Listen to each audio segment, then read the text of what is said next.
Queridos caminhantes, este vídeo e mais alguns outros estarão em um novo formato. Vamos testar desta forma mais dinâmica, para que os vídeos sejam menores, sem comprometer, contudo, o conteúdo e seu objetivo. Por gentileza, logo após cada vídeo, me digam, nos comentários, se gostaram deste novo formato, ou se vocês preferem o anterior. Lerei todos. De acordo com o que a maioria comentar, nós faremos da melhor forma possível, ok? Obrigado desde já e continuem na paz de Jesus. Um abraço a todos. Aproveitem este vídeo. Olá, caminhante. Tudo bem? Vamos orar para iniciar nossa leitura? Oremos, pois, então. Pai, em nome de Jesus, louvado e engrandecido seja sempre o Senhor, porque o Senhor é santo, maravilhoso, também é perfeito, e tantos outros adjetivos que eu não conheço, não sei, não saberia, Senhor.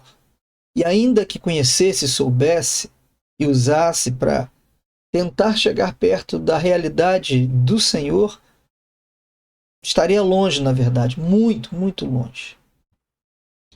E obrigado porque o Senhor, até porque é o nosso Criador e Pai, o Senhor sabe das nossas limitações e sabe que nós não sabemos e nem conhecemos qualquer coisa, sobretudo diante do Senhor. Te peço, Deus, por causa da nossa limitação, te peço em nome de Jesus que abra o nosso coração e o nosso entendimento para a leitura, Senhor, do livro que tem nos ajudado tanto a melhorar a nossa atitude, a melhorar a nossa compreensão, o nosso entendimento, o nosso desempenho na jornada da vida, na caminhada da direção do teu reino, para junto de ti. Obrigado, Deus, porque isso tem nos transformado, que a gente consiga melhorar, Deus, mais e mais a cada dia, em nome de Jesus. Amém. Vamos ler? Este é o nosso livro, Uma Vida com Propósitos. Propósito número 5. Você foi feito para uma missão. O fruto da retidão é a árvore de vida, e aquele que conquista almas é sábio. Provérbios 11:30. Dia 36. Feito para uma missão. Do mesmo modo que me deste uma missão no mundo, eu dei a eles uma missão no mundo. João 17:18. A coisa mais importante é que eu cumpra minha missão, o trabalho que o Senhor Jesus me deu para fazer. Atos 20:24. Você foi feito para uma missão. Deus está atuando no mundo e quer que você se junte a Ele. Essa atribuição é conhecida como tua missão. Deus quer que você tenha tanto um ministério no corpo de Cristo quanto uma missão no mundo. Teu ministério é teu serviço junto aos que creem, e tua missão é teu serviço junto aos que não creem. Cumprir tua missão no mundo é o quinto propósito de Deus para a tua vida. A missão de tua vida é tanto comum quanto específica. Parte dela é uma responsabilidade compartilhada com todos os outros cristãos, e a outra parte é uma tarefa separada exclusivamente para você. Veremos ambas as partes nos próximos capítulos. A palavra missão tem sua raiz na palavra latina para remeter ou enviar. Ser cristão inclui ser enviado ao mundo como representante de Jesus Cristo. Jesus disse: assim como o Pai me enviou, eu os envio. Jesus entendeu nitidamente a missão de sua vida sobre a terra. Quando estava com 12 anos de idade, ele disse: não sabeis que me convém tratar dos negócios de meu pai? 21 anos mais tarde, morrendo na cruz, ele disse: está consumado. Como capa e contracapa de um livro, essas duas declarações emolduram uma vida plena, que foi dirigida por um propósito. Jesus completou a missão que lhe foi confiada pelo Pai. A missão de Jesus na terra agora é nossa missão, pois somos o corpo de Cristo.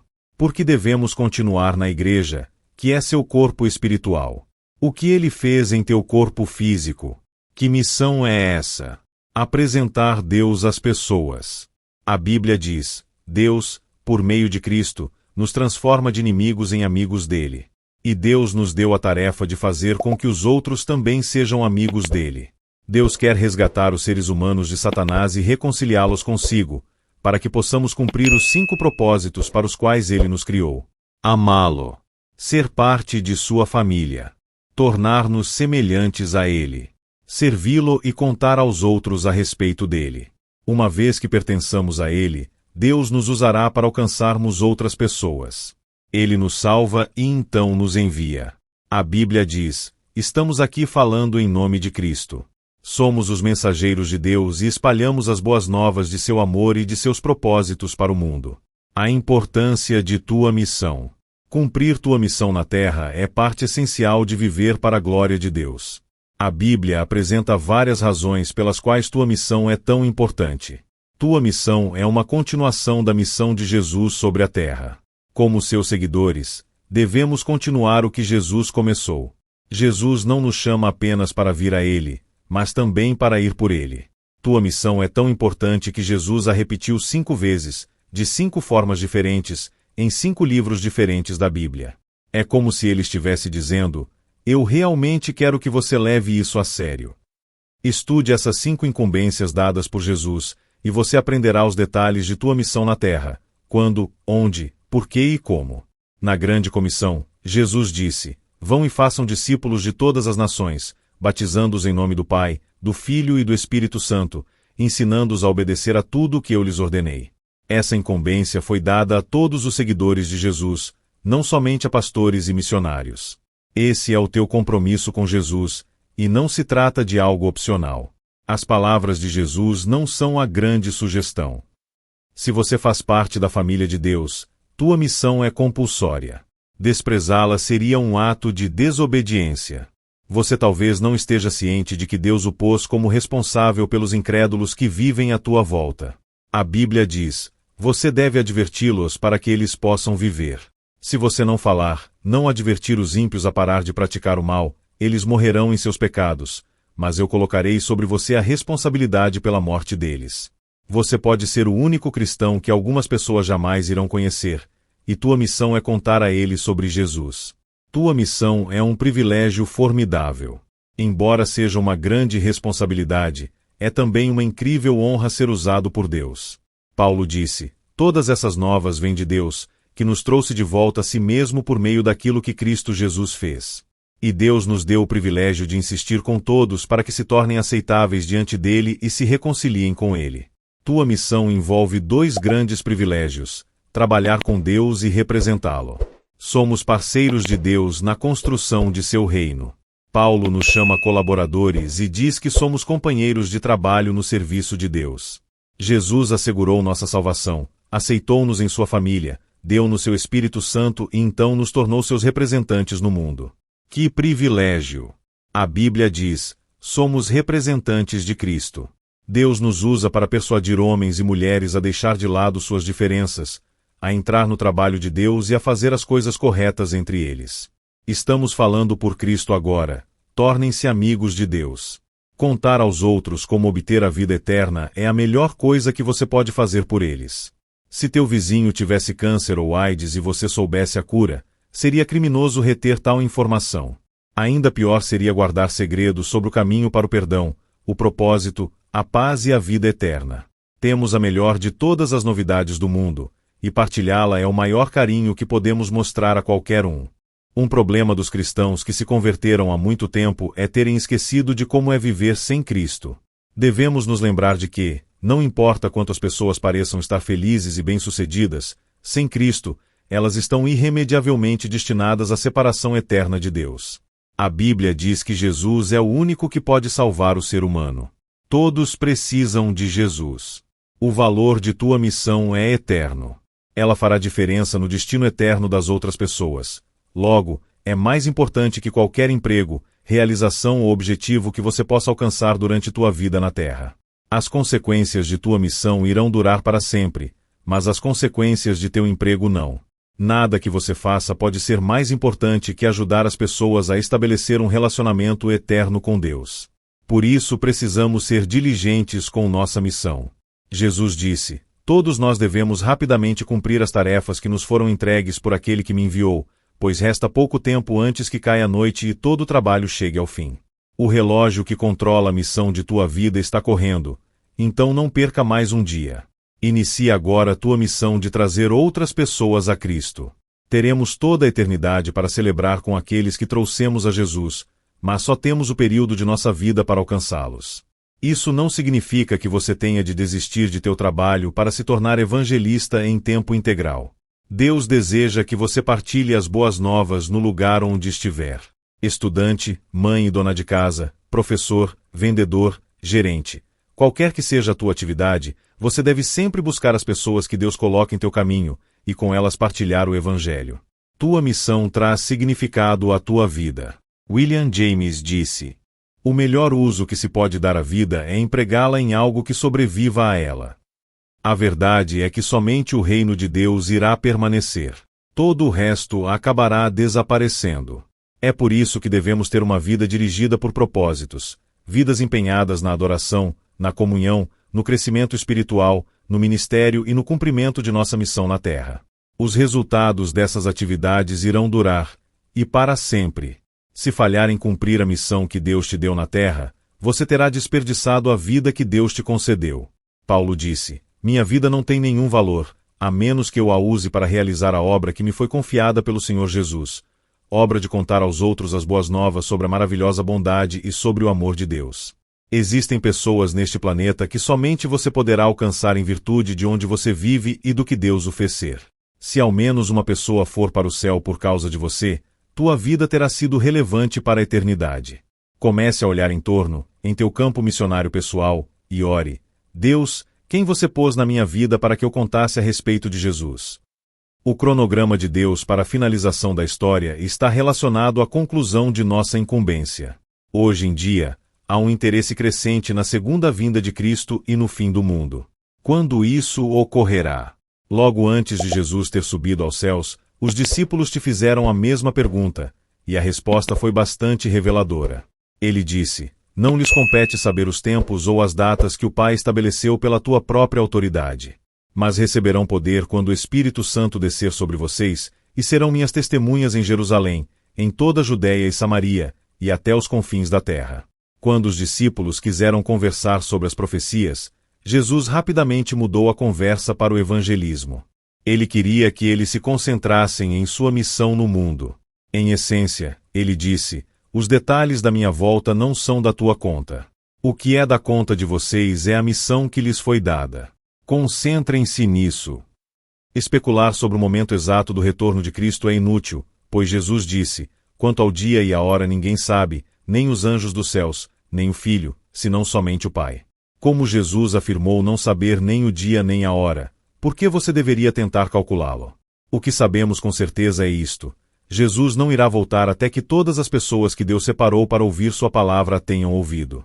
Jesus disse: as boas novas sobre o reino de Deus serão pregadas em todo o mundo e a todas as nações. Depois virá o fim. Se você quer que Jesus volte o mais rápido possível, concentre-se em cumprir tua missão, e não em desvendar a profecia. É fácil nos distrairmos e desviarmos de nossa missão, porque Satanás nos prefere fazendo qualquer coisa, exceto partilhando a fé. Ele o deixará fazer todo tipo de boa ação, contanto que não leve ninguém para o céu consigo. Mas, no instante em que você começar a levar tua missão a sério, fique certo de que o diabo irá lançar todo tipo de distração contra você. Quando isso acontecer, lembre-se das palavras de Jesus: todo aquele que se deixa desviar do trabalho que eu planejo para ele, não está apto para o reino de Deus. Quanto te custará cumprir tua missão? Cumprir tua missão irá exigir que você abandone teus planos pessoais e assuma os planos de Deus para a tua vida.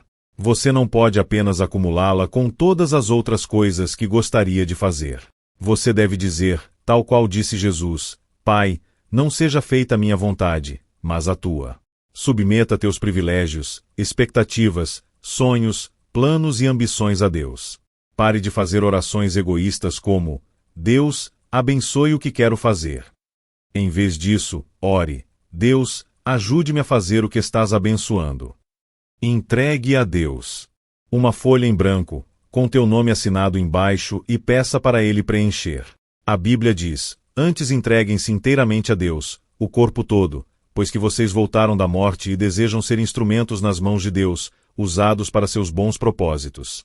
Comprometendo-se com a realização de tua missão, aconteça o que acontecer, você irá experimentar a bênção de Deus de uma forma que poucas pessoas já experimentaram. Não há quase nada que Deus não faça pelo homem ou mulher que se comprometer em servir o reino de Deus. Jesus prometeu: Deus lhes dará tudo de que precisam no dia a dia se vocês viverem para Ele e fizerem do reino de Deus a tua preocupação primária. Mais um para Jesus. Meu pai foi pastor por mais de 50 anos, servindo principalmente em igrejas pequenas da zona rural. Ele era um simples pregador, mas era um homem com uma missão. Sua atividade favorita era levar equipes de voluntários ao exterior, a fim de erguer igrejas para pequenas congregações. Durante sua vida, papai ergueu mais de 150 igrejas por todo o mundo. Em 1999, meu pai morreu de câncer. Na última semana de vida, a doença o mantinha acordado em estado de semiconsciência quase 24 horas por dia. Quando sonhava, falava alto sobre o que estava sonhando. Sentado ao lado de sua cama, aprendi muito sobre meu pai, apenas escutando seus sonhos. Ele revivia seus projetos de construção, um após o outro.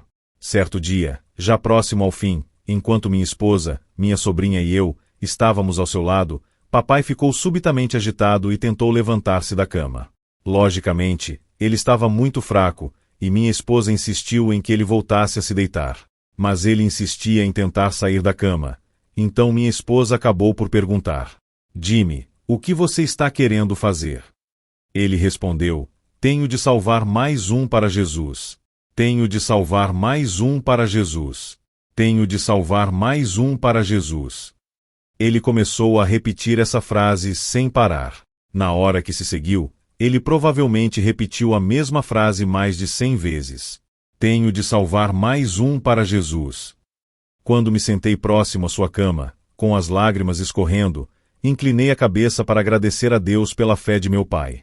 Naquele momento, papai estendeu o braço, pôs sua frágil mão sobre minha cabeça e disse, como se estivesse me comissionando: salve mais um para Jesus. Salve mais um para Jesus. Pretendo que esse seja o lema do resto da minha vida. E também o convido a considerar esse objetivo o foco de tua vida, porque nada fará diferença maior na eternidade. Se você quer ser usado por Deus, deve se importar com o que mais importa para Deus, e o que mais importa para Ele é a redenção das pessoas que Ele fez. Ele quer que seus filhos perdidos sejam encontrados. Nada interessa mais a Deus. A cruz prova isso. Oro para que você esteja sempre atento, a fim de alcançar mais um para Jesus, de maneira que, no dia em que você estiver diante de Deus, você possa dizer: missão cumprida. 36º dia. Pensando no meu propósito. Um tema para reflexão. Fui feito para uma missão. Um versículo para memorizar. Portanto, vão e façam discípulos de todas as nações, batizando-os em nome do Pai, do Filho e do Espírito Santo, ensinando-os a obedecer a tudo o que eu lhes ordenei. E eu estarei sempre com vocês, até o fim dos tempos. Mateus 28, 19 e 20. Uma pergunta para meditar. Que temores me impedem de cumprir a missão da qual fui incumbido por Deus? O que me impede de contar aos outros as boas novas? Mateus 28, 19 e 20. Portanto, ide, fazei discípulos de todas as nações, batizando-os em nome do Pai, e do Filho, e do Espírito Santo, ensinando-os a guardar todas as coisas que eu vos tenho mandado, e eis que eu estou convosco todos os dias, até a consumação dos séculos. Amém. Bem, caminhantes, não nos resta qualquer coisa a fazer senão orar e agradecer, para que não nos distraiamos e não apague o que nós lemos, que foi cravado na nossa alma um pouco mais esta noite.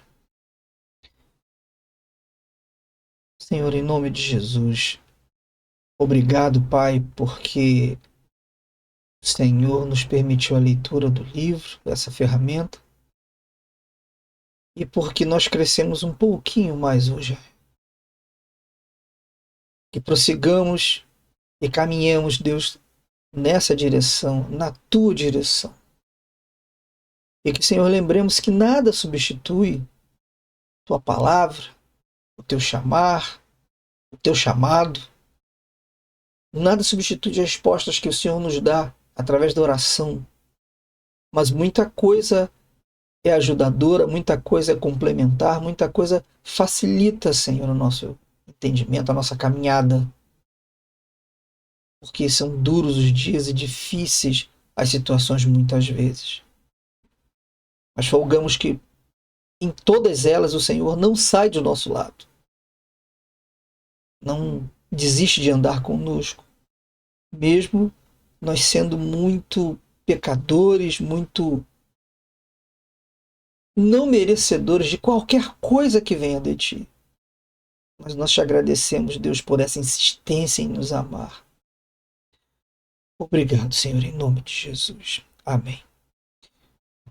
Eu falei que nós crescemos um pouco mais esta noite, porque muitas vezes, a maioria esmagadora delas, a leitura eu faço, eu gravei à noite.